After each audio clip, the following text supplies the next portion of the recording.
বন্ধুরা, তোমাদের আবদারে আজ আমি আবার একটা নিরামিষ তরকারি নিয়ে হাজির হয়েছি, পালং শাকের তরকারি।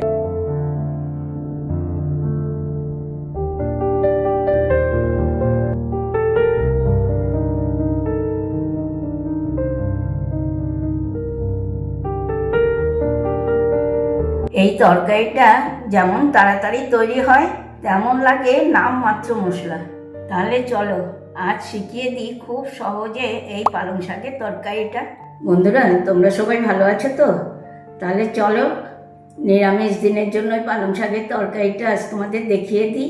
পালং শাকগুলোকে আমি আগে থেকে কেটে খুব ভালো করে ধুয়ে নিয়েছি, কেননা পালং শাকে কিন্তু খুব মাটি থাকে। তোমরাও এরকম করে ধুয়ে নেবে।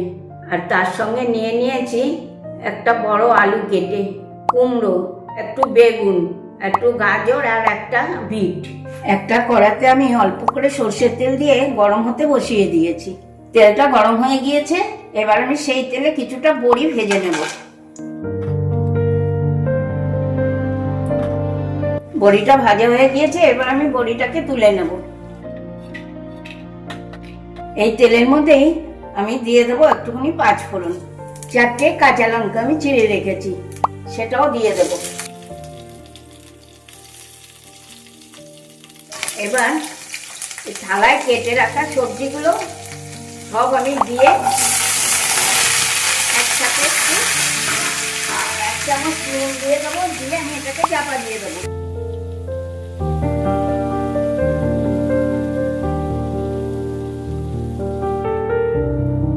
দু 3 মিনিট পর আমি ঢাকাটা খুলে দেখে নেব কেমন হয়েছে।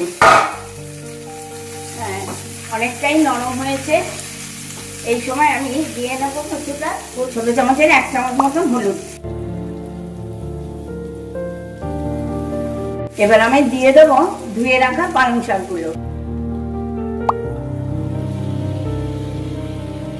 জলও আমি ঝরিয়ে রেখেছি আগের থেকে।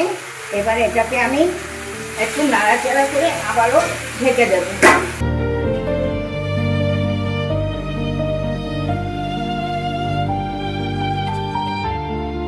5 মিনিট পর আমি ঢাকাটা খুলে দেখছি। দেখো শাকটা কেমন নরম হয়ে গিয়েছে আর কেমন জল বেরিয়েছে। আমি কিন্তু এক্সট্রা একটুও জল ব্যবহার করিনি। তোমরাও কিন্তু এক্সট্রা জল ব্যবহার করবে না, শাকের থেকে কিন্তু বেশ জল বেরিয়েছে। এই জলেই মনে হচ্ছে তরকারিটা পুরো হয়ে যাবে। আর এই রকম ঢাকা দিয়ে দিয়েই করবে। আমি আবারও ঢাকা দিয়ে দিচ্ছি। ঠিক 7 মিনিট পর আমি আবার ঢাকাটা খুলে দেখছি কি অবস্থা। সবজিগুলো দেখছি সবই সেদ্ধ হয়ে গিয়েছে, পালং শাকও সেদ্ধ হয়ে গিয়েছে, জলও অনেকটা টেনে গেছে। এই সময় আমি দিয়ে দেবো কেটে রাখা ধনেপাতাগুলো, দিয়ে দেবো একটা গুড়ের বাতাসা, আর দেব আগে থেকে ভেজে রাখা বড়িগুলো। এবার আমি এটাকে একসাথে করে খুব ভালো করে নাড়াচাড়া করে আবারও একটু ঢাকা দিয়ে দেবো।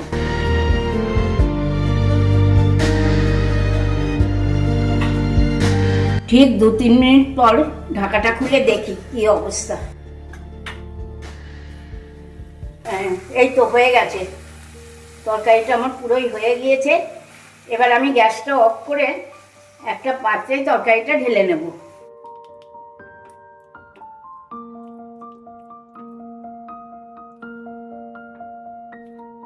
কি বন্ধুরা, কত সহজে শিখিয়ে দিলাম না এই পালং শাকের তরকারিটা। তোমাদের যদি আজকের এই ভিডিওটা ভালো লেগে থাকে তাহলে ফেসবুক, ইউটিউবে একটা লাইক, একটু কমেন্ট করে আমাকে জানিও।